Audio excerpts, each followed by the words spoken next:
This is the LatinNews Podcast. I am Richard McCall, your host here in Bogota, Colombia. My very special guest this week is in Calgary. More exactly, he's at the University of Calgary. It's Dr. Pablo Policzer. He is an associate professor of political science at the University of Calgary and the former director of Latin American research of the Latin American Research Center at the University of Calgary. And we are very honored to have him here. We'll be discussing some ongoing issues and tensions in Chile. So, Dr. Pablo Policzer, thank you so much for coming on the LatinNews Podcast. Thank you for the invitation. It's a pleasure to be with you.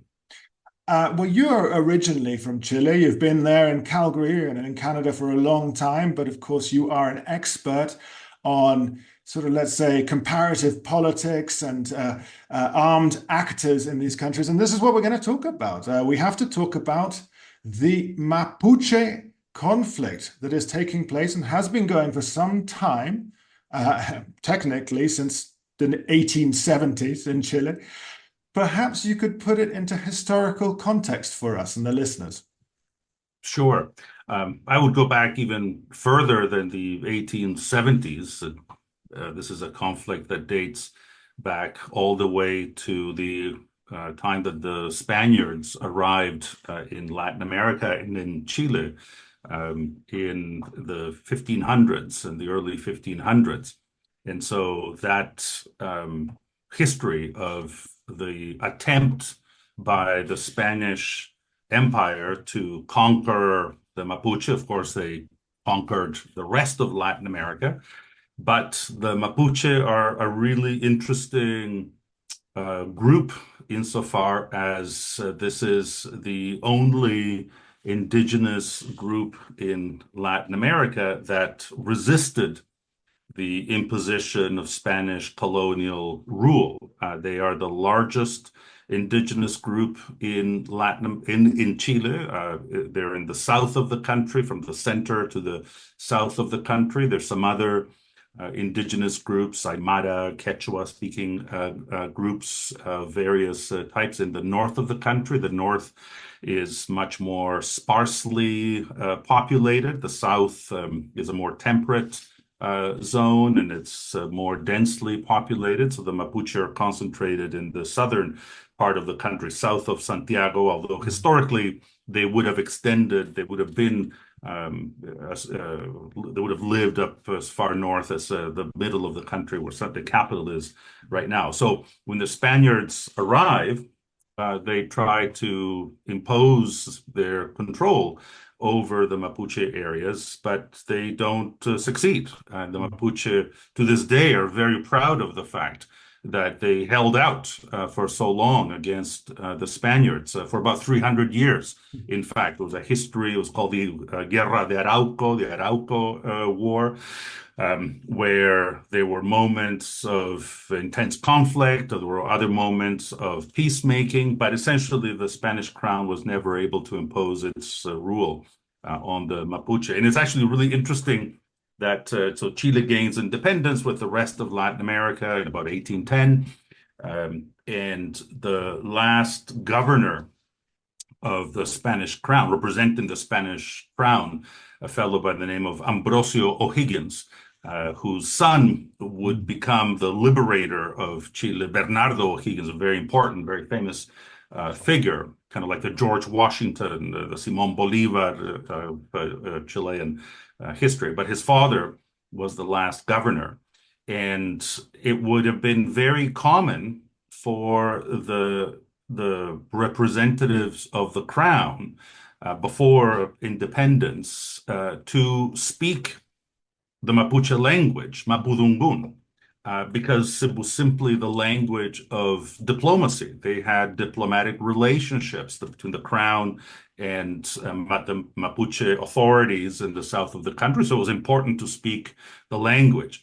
That when I learned this many years ago, I thought it was an amazing fact because that kind of diplomatic relationship of equal to equal is almost unthinkable from the time that Chile becomes independent. And I guess that's the history that we'll will look at, where once Chile becomes independent, it takes a while for the Chilean state to dominate, to control those lands, but eventually it does so in the latter part of the 19th century, where beginning in the 1860s, 1870s, there's a process where it's called the pacification, the pacification. It's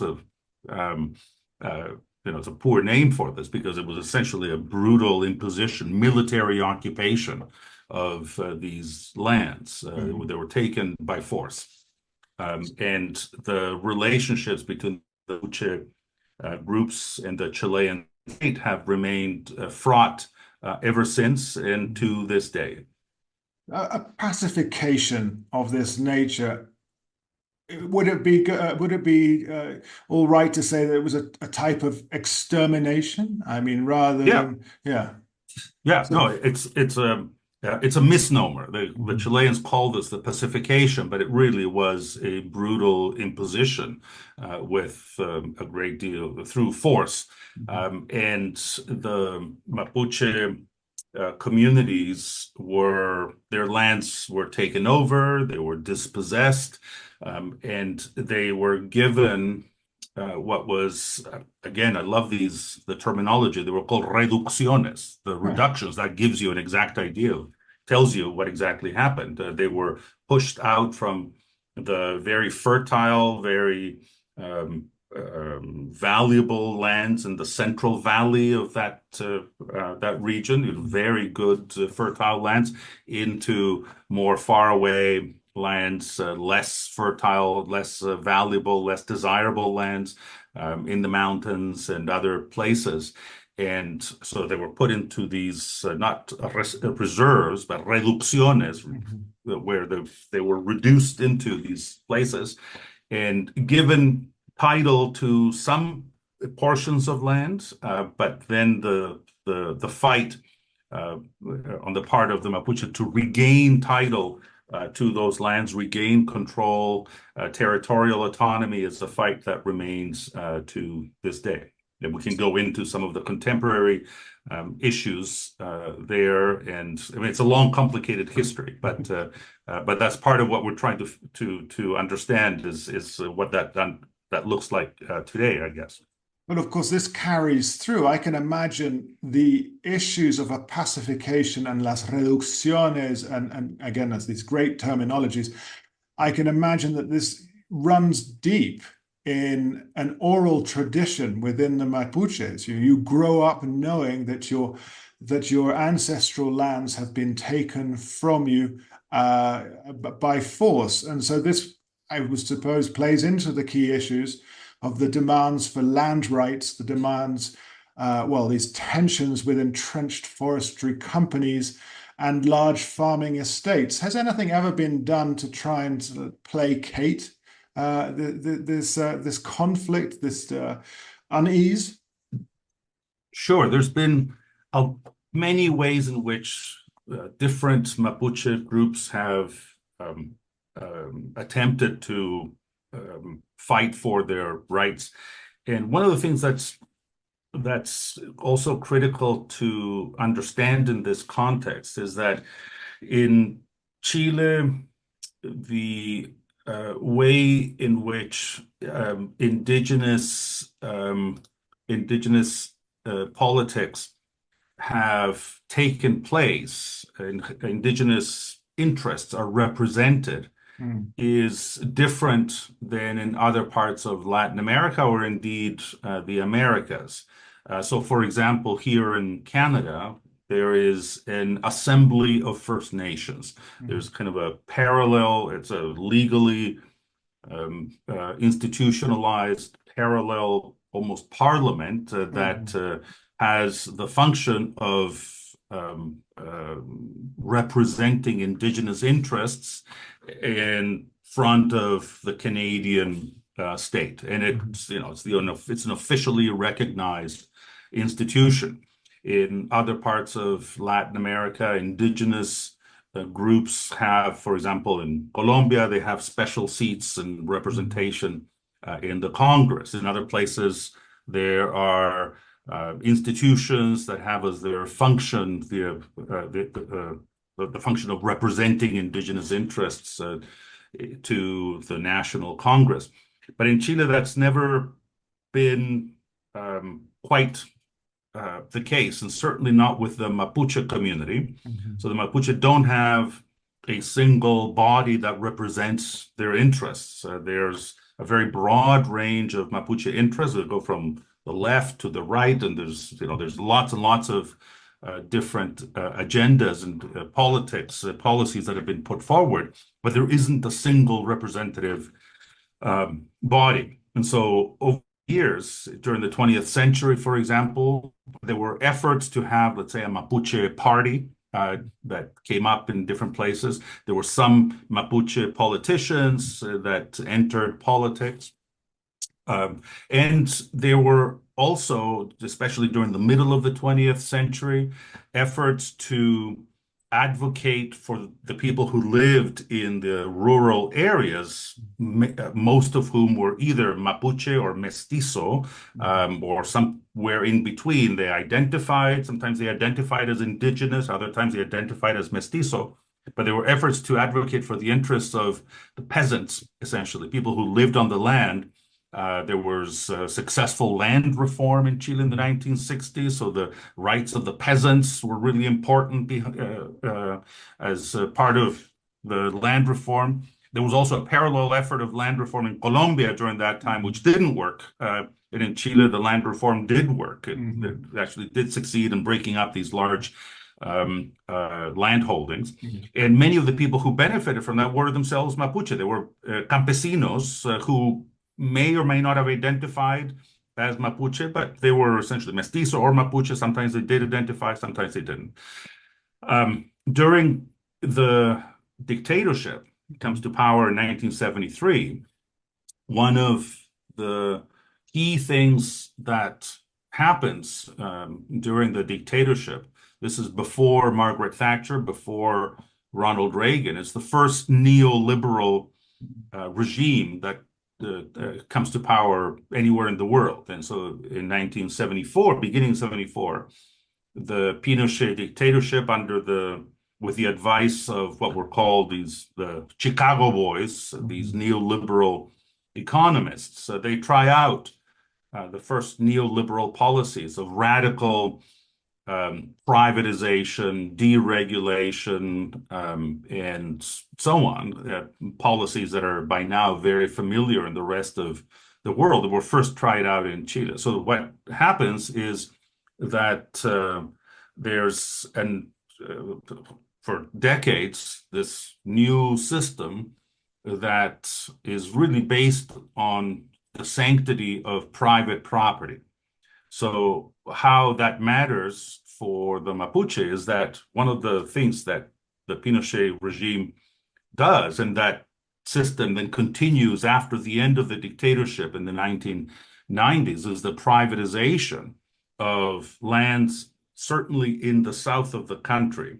And especially in the 1990s, that means with the real when neoliberal globalization really begins to take off after the end of the Cold War, there's this massive entry of forest companies that begin to buy up pieces of land in the south of the country and to really get the forestry industry in gear, responding to the increase in global demand for forestry, for wood products. So the forestry companies take over, buy up lots and lots of land in the south, and they enter into, from the Mapuche perspective, they enter into, with the support of the state, into their territories. So the 1990s are a really critical period when the indigenous movement begins to really take off, not just in Chile, but because it does in Chile, but throughout the rest of the Americas, both South and North America. The 1992 Rio Conference, the United Nations Rio Conference, is a critical turning point where the at that time still nascent indigenous movement aligns with the still nascent environmentalist movement. The environmentalists until that time had been essentially scientists and some kind of radical advocates, like people from Greenpeace. But it was a lot of scientists, people with slide rules and calculators and charts and graphs and whatnot, and they align with the indigenous rights movement. And they become, in many ways, a single movement and a very powerful force since then, where the indigenous groups, it's true elsewhere, begin to present themselves as the caretakers of the environment. And so that gives certainly the Mapuche in the South this new impetus to say we need to look after the environment that's being destroyed by the forestry companies that are causing terrible environmental damage. And so that movement begins, and there's ways in which the indigenous movement tries to operate both within the boundaries of the Chilean state and body politic. There's efforts in the new democratic regime. The dictatorship ends in 1990. A democratic regime takes power that time. And the first president, Patricio Aylwin, makes openings to the issue of indigenous rights. There's a new ley indígena, indigenous law, that creates a national corporation to advance the rights of indigenous people, to try and work toward restitution of some lands. And so there's some efforts, at least, to recognize the importance of indigenous rights, something that the Chilean body politic just hadn't done. Mm-hmm. And so there's lots of efforts to work within the confines of the standard body politic, the standard institutional politics.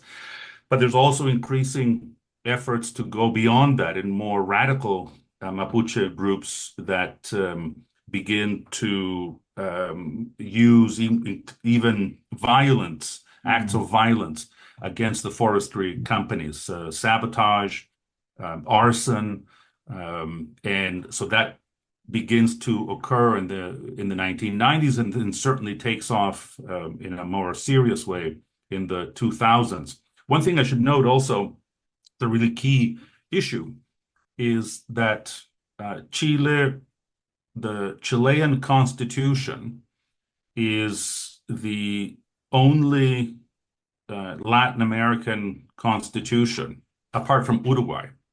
Uruguay is a very tiny, almost insignificant indigenous population, but Chile has a significant indigenous population, not as large as Bolivia or Ecuador or Peru, but it has a significant indigenous population. But it's the only constitution that does not, to this day, recognize the existence of an indigenous identity. Other constitutions say, we are Colombia, for instance, we recognize that these indigenous communities are an important part of our society. They require special rights and privileges and recognition and so on. And the Chilean constitution, there's a historical reason for that, which I can go into if you like. Tell us the historical reason. No, it's really interesting. It's really interesting that so it's a very, very conservative constitution. It's built around this idea that we have just one identity, that Chilenos, the Chilean identity, that's it. And so on the one hand, and this is an idea that gets imposed in the 19th century during the independence. On the one hand, you can see it by comparison to the colonial period, where the Spaniards, the Spanish Empire was premised on a multiplicity of different identity, a hierarchy of identity between the whites at the top, the peninsulares at the top, and the indigenous at the bottom. So a very stratified system that was premised on these complicated layers of different identities.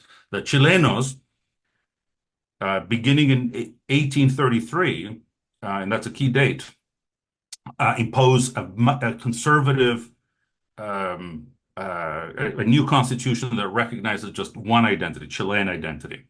And I say it's a conservative constitution because it was also very authoritarian in terms of recognizing the importance of the Catholic Church, not very democratic in all kinds of ways. And it imposes a strong state, right? The idea of a strong, very authoritarian state, orden y progreso, right? Order and progress was about it. So that 1833 constitution is a reaction to, in the 1820s, a very liberal period, post-independence period. One of the things that happened during that very liberal period in the 1820s was that the government in 1825, there was a treaty between the still nascent young Chilean state and the Mapuche communities in the south, the Treaty of Tapihue, right? The Parlamento de Tapihue, where the Chilean government recognizes the existence of the separate body politic, the Mapuche, and they recognize each other, and they agree to peace, some kind of peace and cooperation.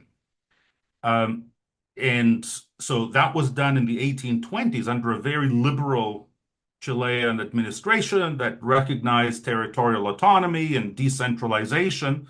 Then there's a civil war in 1829, and the conservatives win with a completely different vision that they say there's no territorial autonomy. We're going to impose a centralized state directed from the center, from Santiago, and eventually that project results in the 1870s in taking over and crushing essentially the Mapuche independence, autonomy in the south. And so that one way, you're in Colombia, and I always tell my students that one way of understanding the difference between Chile and Colombia is that in Chile during the 19th century, the conservatives win.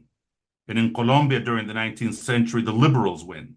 It's a much more decentralized, fragmented kind of body politic with all of the problems that remain to this day as a consequence of that fragmentation. But in Chile, it's a highly authoritarian, centralized vision that ends up winning the day in the 19th century and imposes this idea that there's a single identity.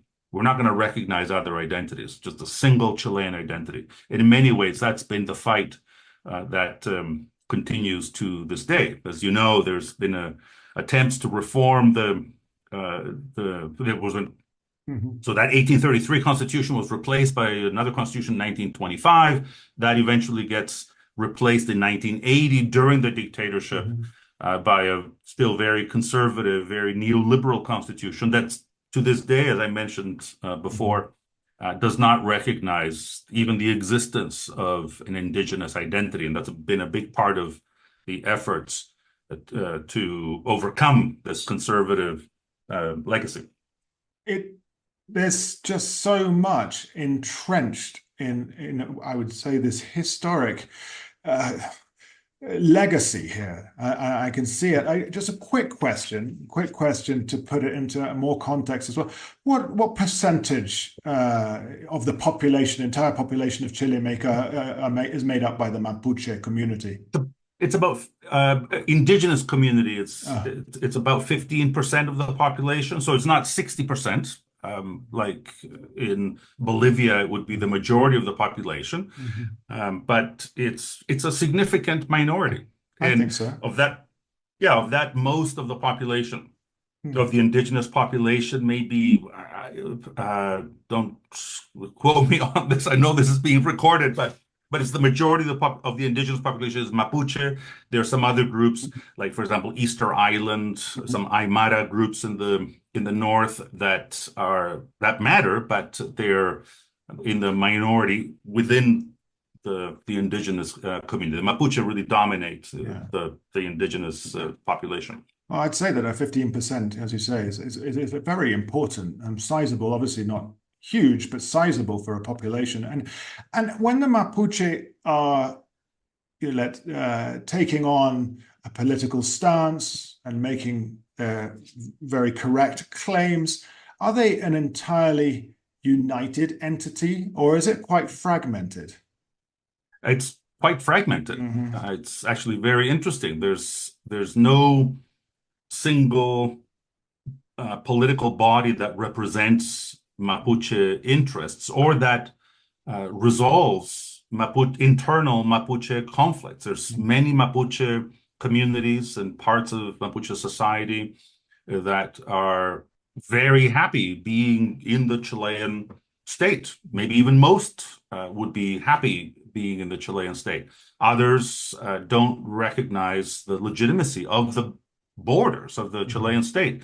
They advocate for a Walmapu, an ancestral territory that went from the Pacific to the Atlantic, i.e., a union between the Mapuche in the south of Chile with the Mapuche in the south of Argentina. And those populations remain there to this day. So they have this vision of a grand, Walmapu, of a grand Mapuche territory that encompasses both the Chilean and the Argentine communities. And so they don't recognize the legitimacy of the state, the fundamental political unit. So that's a big issue.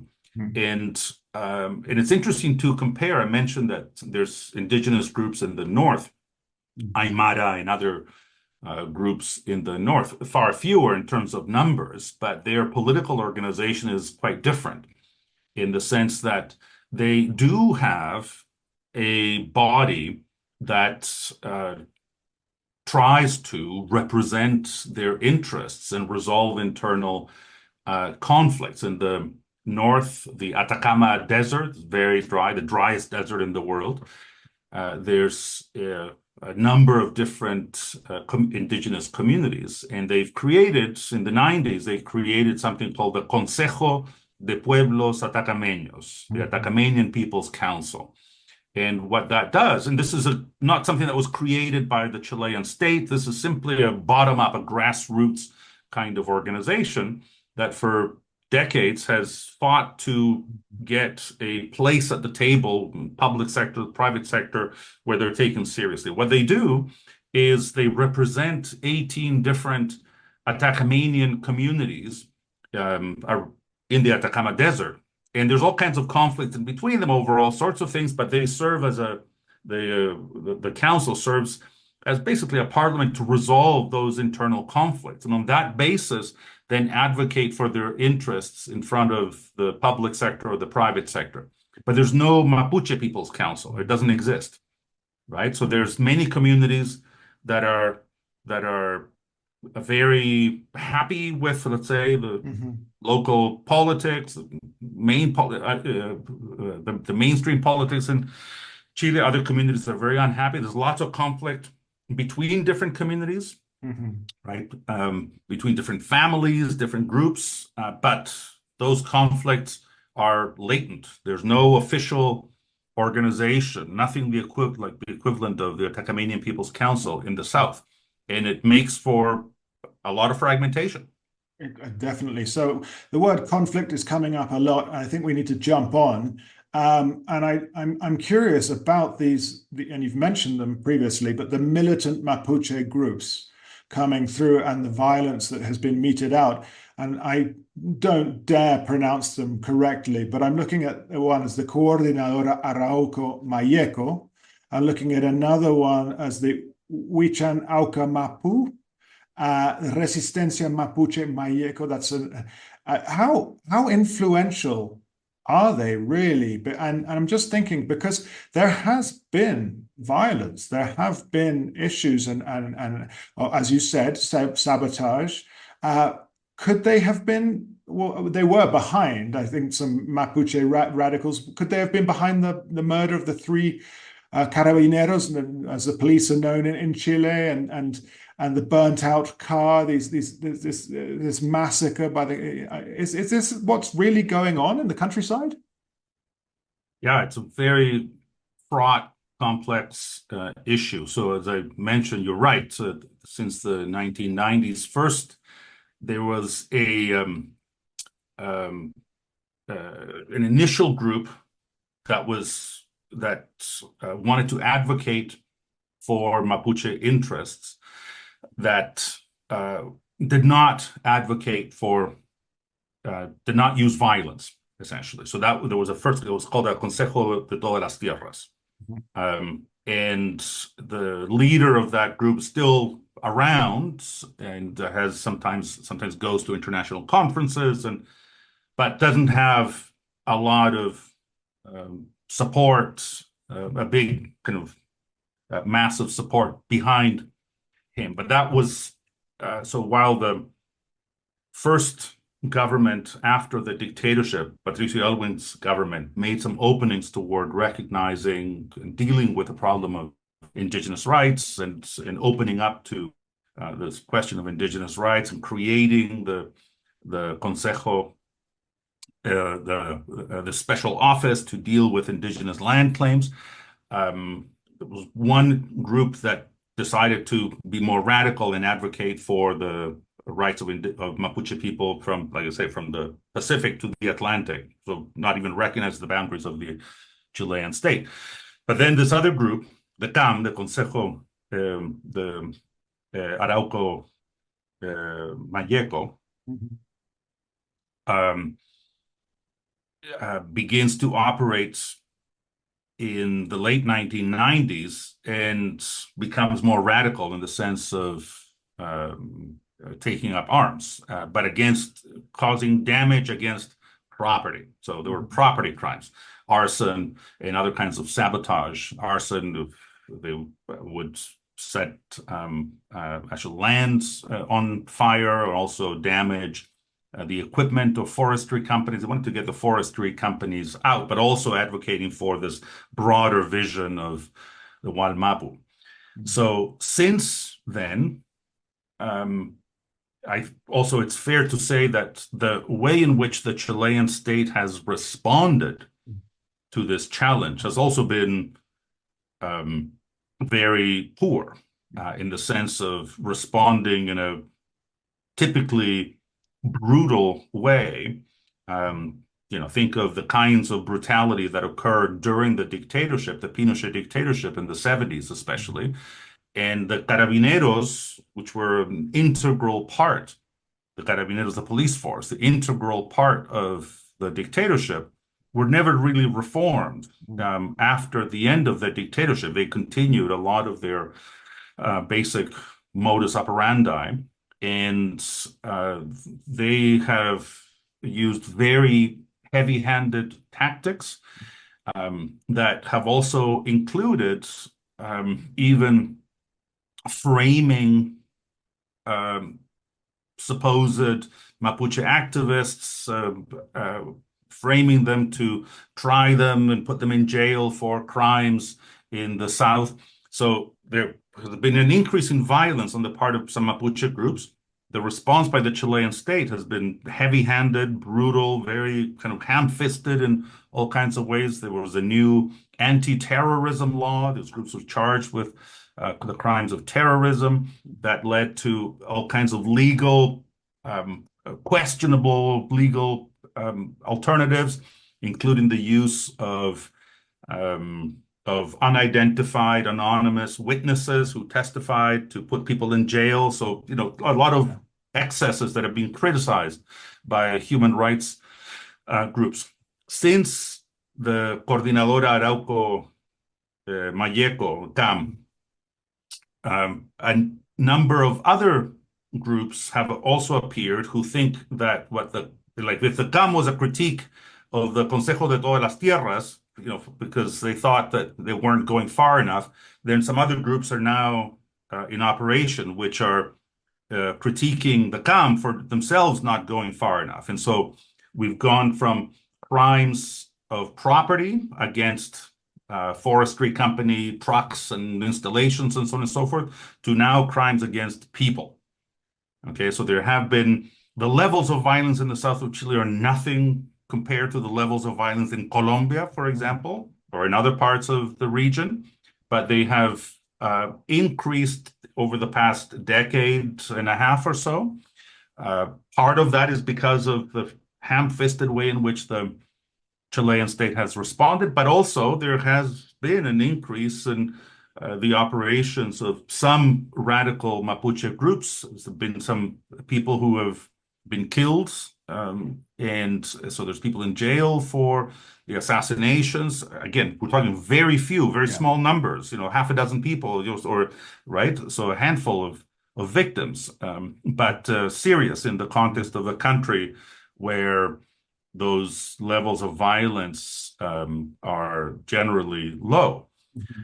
And so that's a concern. Now, the other factor recently, there's a lot of opaqueness around this, as you might imagine, right?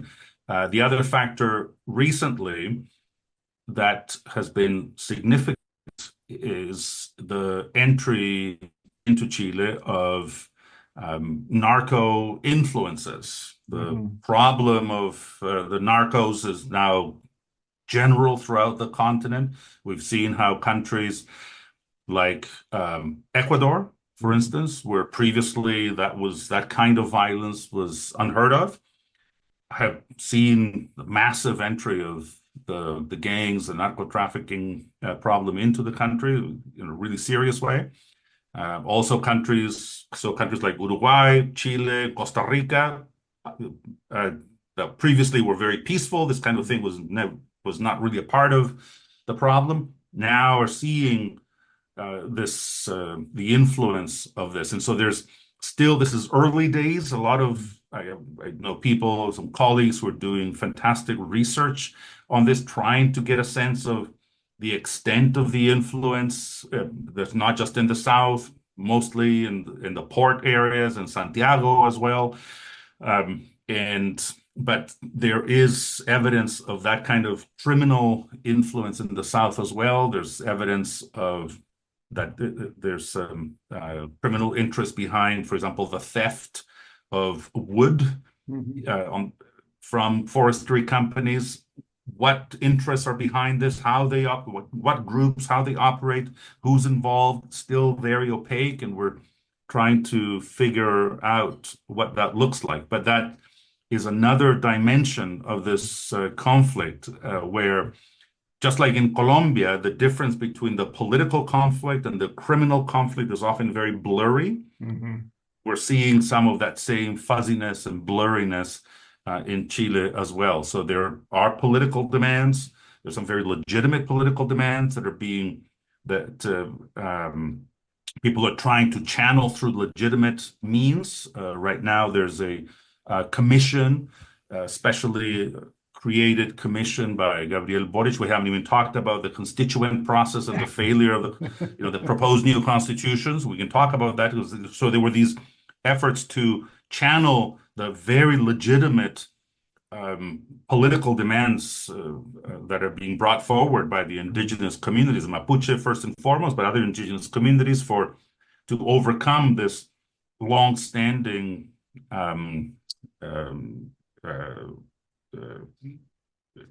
complaint and a very legitimate way in which the Chilean state has ignored, not respected their rights. So those are legitimate political demands. And right now there's a commission, especially set up commission by President Boric, is trying to take care of this and is doing some good work. But there's also ways in which that conflict is being channeled outside of official channels, but also in some cases blending with criminal interests as well. Complicated. I had no idea, but when we talk about the criminal interests, obviously here in Colombia, all very well known, the narco trafficking, I think it's the Tren de Aragua has made massive inroads into Chile. I wouldn't be surprised if they were involved in the port areas, Puerto Montt and further south. Of course, the group, and we discussed this with Chris Dolby some weeks ago, who's writing a book about it. But I suppose we can say that the Tren de Aragua is a very flexible, malleable group wherever there's money. And so, as you said, the theft of wood, and that would get them into the Mapuche lands and into Mapuche spheres of influence.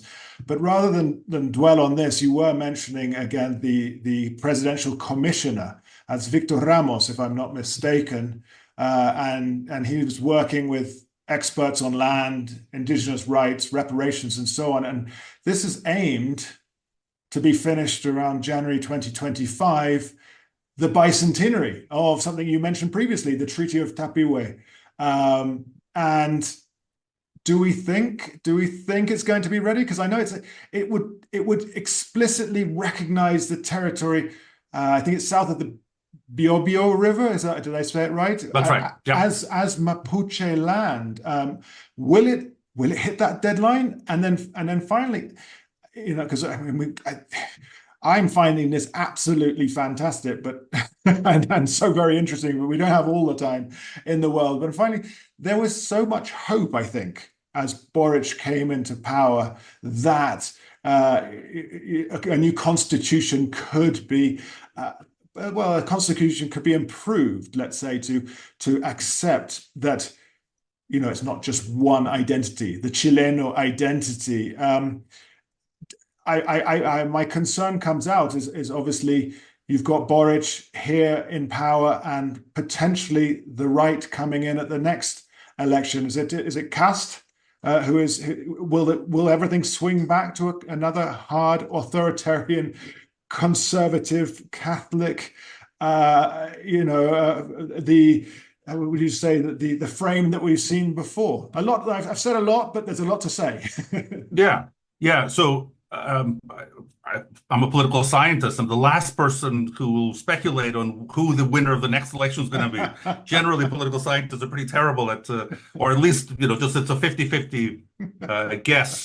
So Cast is one possibility. There's others as well who there's a more kind of center-right, still right-wing politician, Evelyn Matei, who is also touted as a possible future leader and candidate, and so who knows? But it's very likely that there would be a swing, as is legitimate in a democracy. Chile has seen these swings from the left to the right in the past. So, but going back to the efforts to try to overcome this historical problem, Chile does have this long-standing historical debt with its indigenous populations to recognize the existence even of an indigenous identity in the country, the only country in Latin America that doesn't do that, aside from, as I said before, aside from Uruguay. So Boric comes to power in 2021, but in the midst of this effort to write a new constitution, this constituent process that was a reaction to this uprising in 2019, when very quickly there were protests, massive protests. The country's political system came to a halt, and it was determined that the constitution, the Pinochet 1980 constitution, was the problem. And so this constituent process, constituent assembly was set up. They proposed this very progressive new constitution that would have made Chile the third country in the world to be a plurinational state. So after Bolivia and Ecuador. And so that idea of plurinationality, legal autonomy for indigenous populations, very, very progressive. Here in Canada, that question of the extent to which indigenous communities have some degree of legal autonomy is a really important one. There's a lot of jurisprudence on this. There's legal autonomy. There's autonomy is recognized in a lot of places. Canada has gone quite far in this direction, all while still maintaining a Canadian state. The country hasn't fallen apart because autonomy has been recognized. But just the idea of proposing this kind of autonomy in Chile was very controversial. And what was interesting was that, so this constitution is proposed, it is defeated. Very surprising. And what's really interesting, it was defeated in a plebiscite, is that it was defeated across the board. Even indigenous communities in the Mapuche territories voted against this new proposed constitution that would have given them all kinds of rights. And that remains a bit of a puzzle. And as a political scientist, I'm familiar with the work of my colleagues in Chile and elsewhere who've done fantastic work on the importance of political parties and how political parties in Chile have withered, have lost their connection to the grassroots, to the base. They've become these elite instruments. And one of the lessons of the failure of this constituent process in Chile is that political parties matter. And in Chile, the political parties have not been doing their job. And so how did that make a difference in the constituent process is that you had this constituent assembly that was, in the first instance, there was a second constituent that was, so the first one was dominated by the left, the second one was dominated by the right. They both failed. And so the left, the very progressive one, you can think of as being dominated by groups with very progressive ideas, including a number of indigenous representatives came up with very progressive ideas, but they were not necessarily deeply connected to the grassroots. In some cases they were, but overall there was no kind of clear mechanism where the political parties were doing what they're supposed to be doing, which is channeling popular interests and demands from the bottom to the top. It didn't happen. A lot of progressive sectors in the progressive parts of Santiago, were kind of really caught up in this idea of proposing this wonderful, super progressive new constitution, but they hadn't actually bothered to go out and talk to the people on the ground. And so a lot of people in the communities, local communities throughout the country, who would have stood to benefit from this new constitution, basically voted against it because, well, no one's talked to me about this, right? If this sounds like all these highfalutin principles, but what does that mean for me concretely here on the ground? Anyway, so that process failed. The right-wing version of this process, the Constituent Assembly 2, also failed for, I think, similar reasons. So we're back to the 1980 Pinochet Constitution. Been reformed a few times, but it's still the Constitution in place. Boric comes to power in 2021 after a conservative government, and he comes to power as a progressive president who is critical even of the left-wing Concertación government that had been in power for a long time after the end of the dictatorship.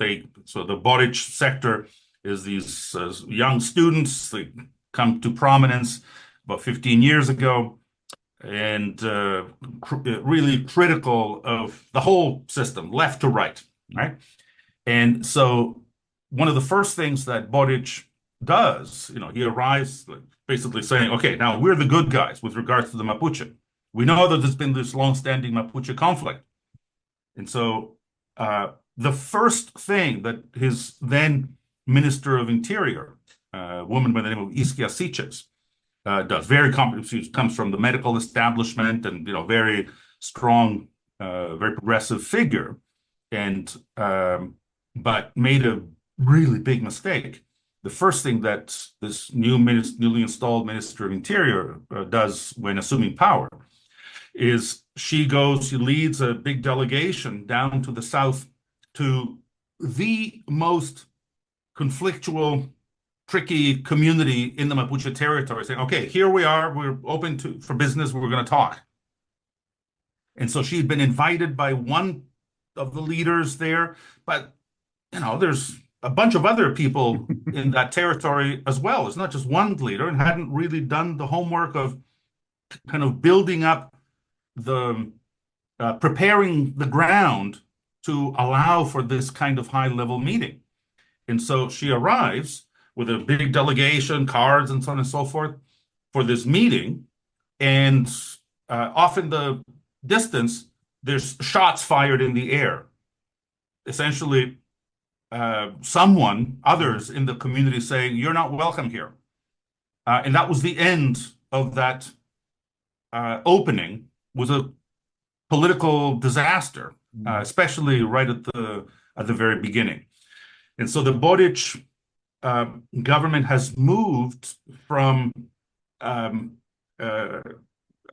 different positions. They started off with a will to just have lots of dialogue and openness, and we're the good guys. The old conservative governments, those are gone, and we can talk.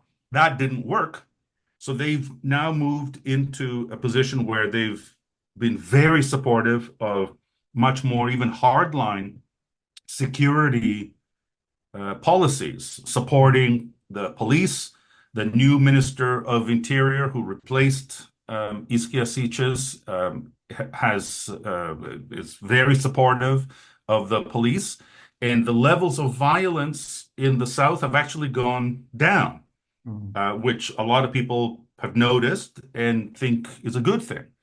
Same time now they've created this commission on peace and understanding, where Victor Ramos, as you mentioned, plays a key role. There's 8 commissioners, and they're politically balanced. There's four from the right, 4 from the left, and so they have to make decisions by consensus. And they are, as you pointed out, aiming to have a report by next year to coincide with the anniversary of the Treaty of Tapiwe, and that Tapiwe Treaty is symbolically hugely significant for the work of the Commission. Boric has mentioned that this kind of historical understanding, big political understanding between the Chilean state and the Mapuche communities is inspired in many ways by the Treaty of Tapiwe, which was crushed and overcome, kind of forgotten about by the conservative sectors that won the Civil War after 1829. But that historical precedent remains. And so they are making direct allusion to that, to Tapiwe as an important precedent to try and understand, to set up some kind of new framework. And so part of what that focuses on, is my understanding. I'm not involved in the deliberations of the commission, but I've heard some of what's been being discussed, is that there's different models for how this might work. So one of the models that people are looking to is Canada, where there have been historic treaties between the Crown and Indigenous communities. Not everywhere. The province of British Columbia famously does not have those treaties, and so that creates all kinds of complications. But where the focus is really on the restitution of land restitution and some kind of territorial autonomy, right? The recognition of legal, political, territorial autonomy. And that's been really important in Canada, and lots of good things have been done there. Another model is the New Zealand model, which is focused not so much on territorial autonomy and restitution, but on compensation. And that model, the New Zealand model, my understanding is very attractive to the right wing. The Canadian model of restitution is more attractive to the left wing, but that's speculation. But you can see why this idea of compensation, giving some kind of monetary compensation for the historical, to compensate for the historical damages and the takeover of lands and so on, might be attractive to the right wing, because it would give Indigenous communities the resources to essentially be market actors, right? Which is what the neoliberal sectors want. They want everybody to be these entrepreneurs, these good market actors. So the right wing could be very happy with that model, but that's part of my understanding. That's part of what's being discussed internally. What it comes out of, what will come out next year when this commission finishes its work remains to be seen. Because decisions are made by consensus, that gives each of the commissioners a great deal of power, veto power, essentially. So it remains to be seen. But one of the things that's also important to point out here is that the commission has talked to a lot of people in the public sector, the private sector. There's been lots of meetings in the regiones, in the territory, local communities in the South, all over the place. And so they've done a lot of that work. But the radical sectors, including those who advocate for violence, have been using violence, are not part of those discussions. So even if the commission were to serve as to propose a framework that ends up having the support of maybe even most of the indigenous population in Chile, there's still some minority for sure, but a significant minority because they can cause a lot of problems. There's a minority of those sectors who don't recognize the legitimacy of the Chilean state, let alone a commission that would, from their perspective, reinforce the Chilean state, the legitimacy of the Chilean state, which is precisely what they don't want. And so how to deal with those sectors is also part of the challenge. And I know that Victor Ramos and others have been involved in efforts to look for channels to establish dialogue with some of those most radical sectors, and difficult at best. But I know that some of those efforts have been tried out, and they may be necessary as a complement to the work of the commission. Oh, there's a lot here. There's a lot in this conversation. There's a lot going on in Chile with this. It's a small country, but it's densely packed. It's densely packed in the ribbon down the Pacific side.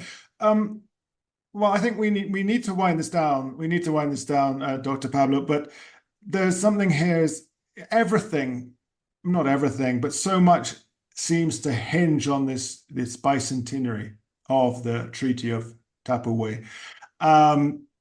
You're a political scientist. You do not like predicting anything, elections, but do you feel that the prospects for a more amicable solution and future are there, or are we confined to, a continuation of uncertainty and instability? I'm cautiously optimistic.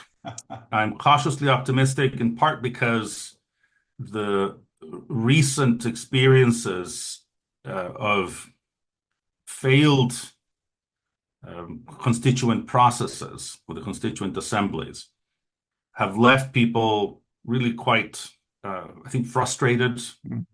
And I think with a better understanding of the hard work that this kind of democratic politics takes.